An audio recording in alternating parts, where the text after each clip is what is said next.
오늘 이 48장, 우리가 어제 말씀이 11절까지였는데요.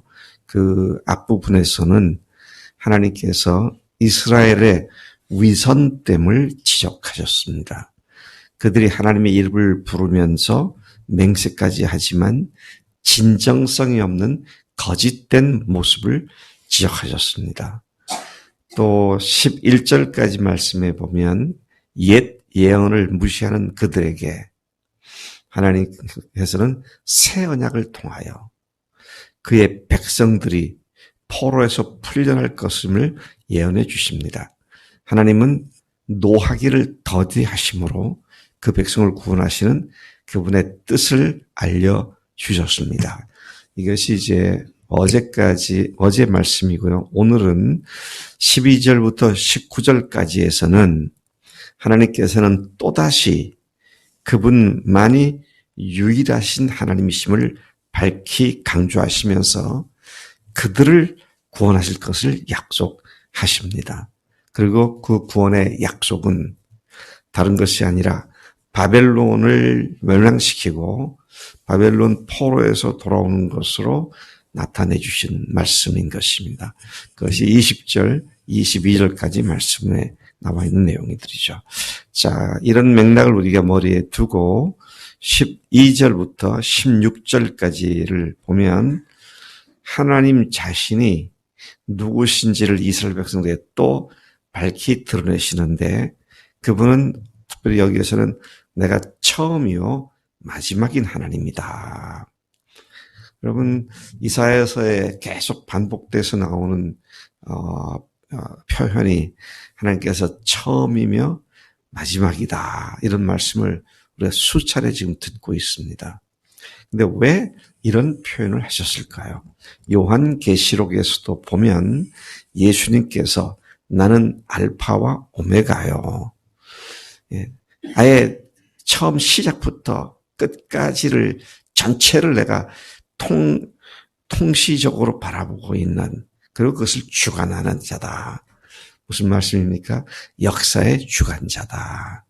너희들이 지금 이렇게 포로가 돼서 고통을 당하게 되겠지만 그러나 내가 너희들을 반드시 이끌어낼 것이다. 그러면서 그런 말씀을 하시는 가운데 내가 처음이요 마지막이다. 시작이고 끝이다. 그렇게 말씀을 하십니다. 세상에 이런 신은 없습니다. 세상에 이런 이념도 없고요. 이런 사상도 없습니다. 이런 철학도 없어요.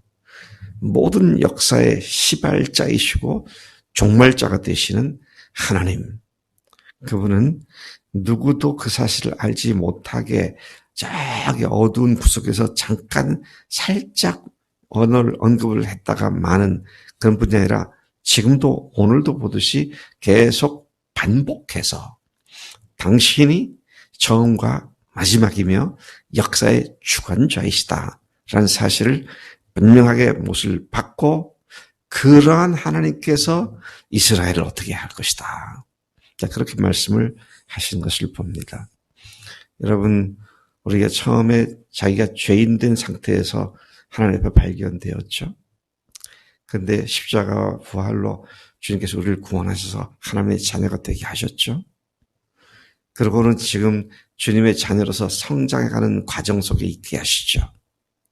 그리고 언젠가는 우리의 성장을 온전한 자로 세우시는 그런 일을 기필코 주님께서 열매를 맺게 하실 것이죠. 그리고는 역사의 총합으로 총결산으로 주님 다시 오셔서 주님과 교회가 영원히 하나가 되는 그 영광스러운 날을 약속해 주셨고 지금도 우리는 그 날을 바라보며 앞으로 달려가고 있는 삶을 사는 사람들이죠. 이 통시적이고 거대한 역사의 속에서 나 한 사람의 7, 80, 90, 100년의 인생살이에도 역시 마찬가지로 시작하게 하신 분이 주님이시고 여러 가지 과정을 거쳐서 여기까지 오게 하신 분도 주님이시고 앞으로 그분의 품 안에서 우리를 온전하게 세워주실 분도 주님이시기 때문에 우리가 겪게 되는 어떤 어려움과 또 상황도 하나님의 섭리와 주관하신 통치 밖에서 아무렇게나 발생하는 것이 아무것도 없다는 것입니다.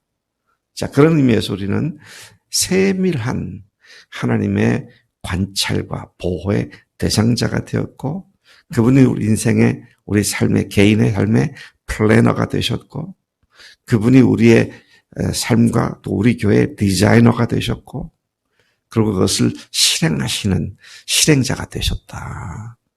이 사실이 분명하면 세상에 무엇이 두렵고 무엇이 걱정일까? 그럴 일이 하나도 없죠. 때로는 우리가 넘어지는 것 같지만 오히려 그걸 통해서 다시 이렇게 세워주시는 주님이신 것을 우리가 믿음으로 바라보게 됩니다. 자, 하나님께서는 이스라엘에게 자신이 알파와 오메가가 되시는 그 역사의 주인이 되신 하나님이심을 알리셨습니다. 그분이 친히 그분의 손으로 아예 태초부터 하셨던 일, 땅을 지으시고 오른손으로 하늘을 펼쳐 놓으셨던 그 일부터 언급을 하십니다. 내가 하늘과 땅을 부르기만 하면 하늘과 땅이 하나같이 다 내 앞에 나와 서게 된다. 무슨 말입니까?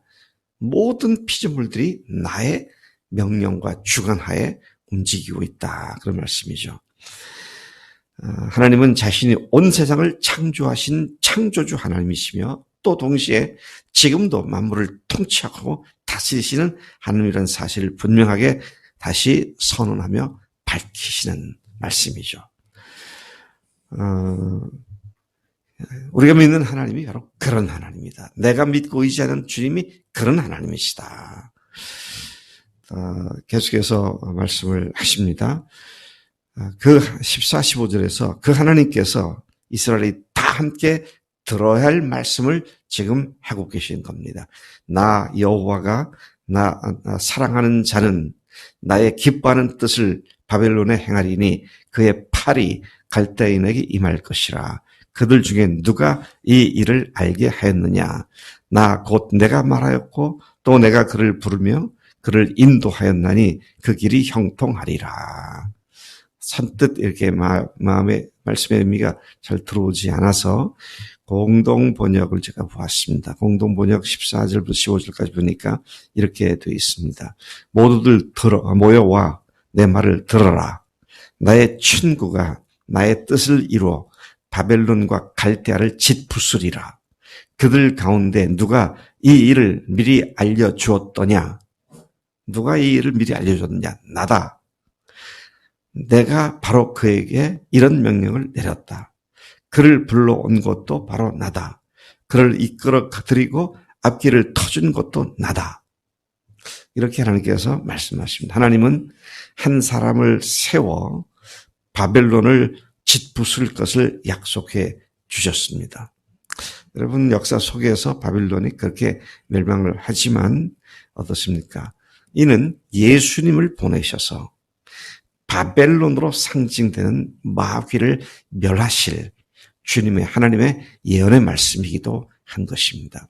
여러분, 성경 전체를 통해서 언제든지 바벨론은 악과 마귀의 상징으로서 바벨론이 불려지고 있는데 그 바벨론을, 그 마귀를 박살내고 짓부셔버릴 그분을 내가 보내줄 건데, 근데 그분이 바로 예수님이시죠. 오늘 우리는 이사야서를 통해서 예수님에 대한 구체적인 언급들이 굉장히 많이 나오죠.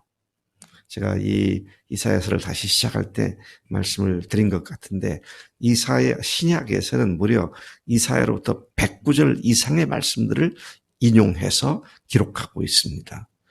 지금 48절이잖아요. 우리가 잘 아는 53장에는 무슨 말이 나옵니까?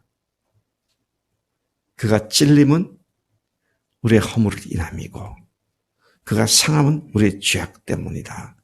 그가 채찍에 맞음으로 우리가 나음을 입었다. 고난받는 종으로서의 메시아를 그렇게 마치 800년 후에 이사야가 예수를 만나서 본 것 같이 생생하게 표현을 하고 있습니다.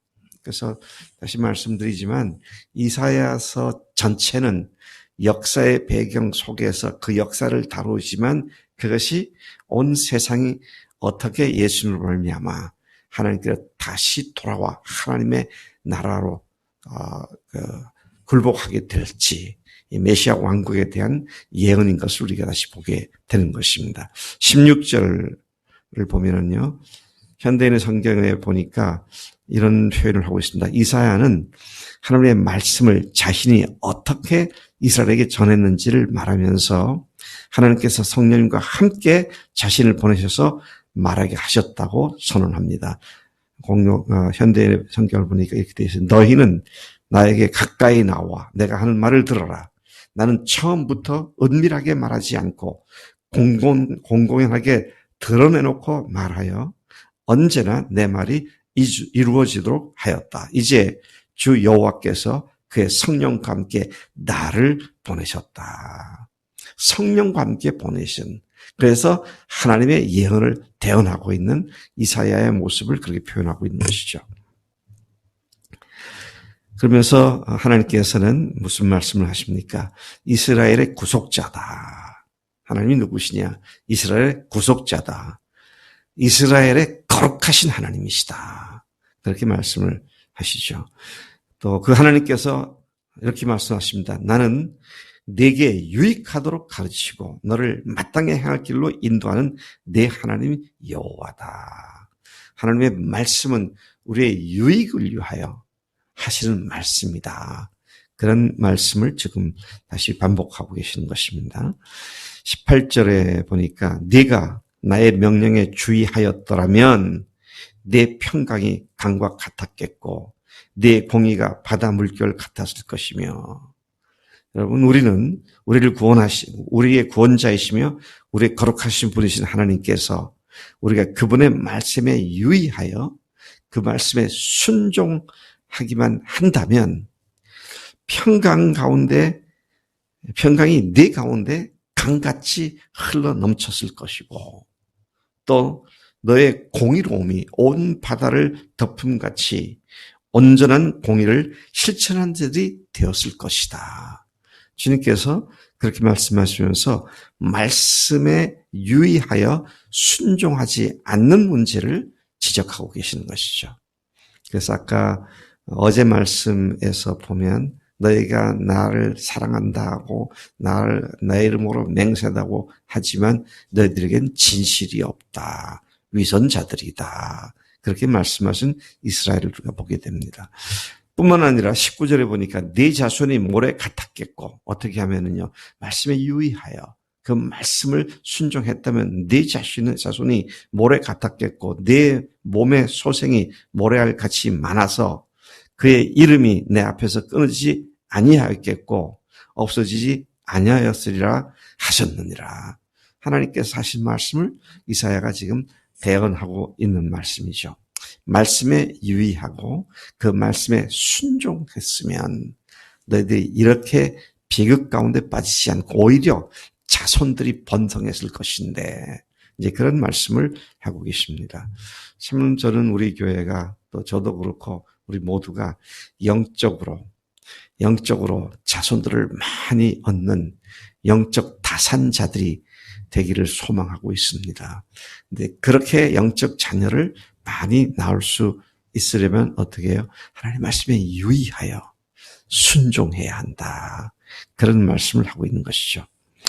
20절, 21절에 보면 이제 이스라엘은 바벨론 갈대아의 손에서 벗어나 즐거운 소리로 여호와께서 그의 종 야곱을 구속하셨다고 외치라고 그렇게 말씀하십니다. 여러분 우리가 주님을 찬양하고 십자가에 죽으시고 부활하신 예수님을 영원토록 소리 높여 찬양해야 할 우리들이죠. 그래서 하나님의 영광을 드러내고 아직도 주님을 모르는 사람들이 주 앞에 돌아올 수 있도록 그렇게 해야 한다는 것입니다. 참 이스라엘이 오늘 현대 이스라엘이 팔레스타인 지역에 지금 정착해 살고 있죠. 그런데 그들이 명절 때가 되면 얼마나 즐겁게 찬양하는지 남녀 노소를 불문하고 회당에 가득 매여 있는 그들이 그냥 강촉 뛰면서 참 기쁨으로 참 사랑한 그런 동영상을 보면 야, 우리의 찬양은 이게 뭔가 그런 생각이 들 때가 있어요. 제가 언제 한번 그 찬양하는 모습을 꼭 교인들한테 보여줘야겠다. 근데 우리는 나이가 조금만 먹으면 임집사님은 예외예요. 임집사님 아무도 안 하는데 뒤에 가서 이렇게 운동하고 하는데 한 50 후반쯤 넘어가면은 이거 하나 올리는 게 얼마나 힘든지. 하나님 앞에서 하나님을 대상으로 하는데 내가 늙어쳐가고 이러고 있으면 이게 되겠어요? 그러면서 우리 집 사람도 잘하는 것 같아요. 여러분, 더더구나 우리가 젊은 사람들이잖아요. 김혜린이 젊었지? 아닌 것 같아? 갑자기 대답이 좀 어정쩡해. 젊었잖아. 그러면 춤도 추고, 공중공유 뛰면서 주님 찬양하고, 그렇게 해야지. 네. 에리가 잘 하고 있지만 내가 예를 들어서 너를 지적한 건데, 우리 그렇게 사는 사람들이 돼야죠. 주님이 나와 함께 하시는데 세상 뭐가 걱정이고, 그분이 내 삶을 보장해 주셨는데, 자, 그런 우리가 찬양을 할 대상자가 되신다. 그러면서 하나님이 구속하셨다고, 하나님이 우리를 구원하셨다고 외치라고 하시죠. 그러면서 무슨 말씀하십니까? 출애굽할 때 물이 없어 백성들이 목말라 할 때 바위를 깨트려서 거기서 샘이 솟구치게 하셨던 그 사실을 상기하면서 하나님 앞에 나와 하나님을 찬양하라고 그렇게 말씀을 하면서, 그런데 끝에 마지막에 보면은 그렇지 않은 회개할 줄 모르는 악인에게는 평강이 없다. 그래서 여러분 분명히 아셔야 할 거는요, 지금 somehow 어떤 이유에든지 내게 지금 평강이 없다, 마음에 갈등과 싸움이 있다, 그 말은 뭡니까? 내가 주님께 회개하고 주님 앞에 바로 서는 일을 하지 않기 때문이다. 즉각적으로 알아차리고 그것이 뭘까? 주님 앞에 엎드려서 하나님 나에게 평강을 주십시오.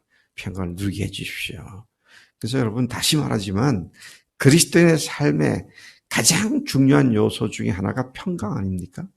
그래서 주님께서 부활하신 후에 제일 처음 제자를 찾았을 때 평강이 있을지어다. 사도 바울을 위시한 사도들이 그의 서신서들에서 처음에도 은혜와 평강이 너에게 있을지어다. 마지막을 마치는 말에도 은혜와 평강이 너에게 있을지어다.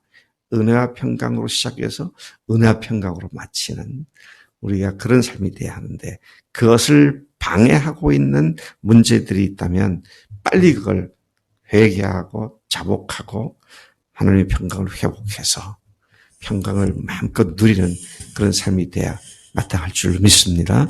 하나님 아버지, 이 아침에도 주님께서 참으로 멸망하게 된 이스라엘에게 오히려 소망을 주시는 주님의 은혜를 감사합니다.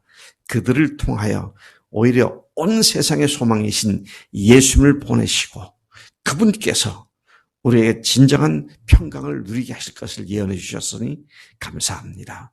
또 그 예언대로 오셔서 죽으시고 부활하신 예수님을 참으로 드높이며 찬양합니다. 하나님, 오늘도 우리가 삶의 과정들을 달려나갈 때 이 주님의 은혜와 평강을 마음속에 풍성히 누리는 복된 하루가 되도록 인도해 주실 줄로 믿습니다. 감사하고 예수님의 이름으로 기도를 싸움나이다. 아멘, 아멘.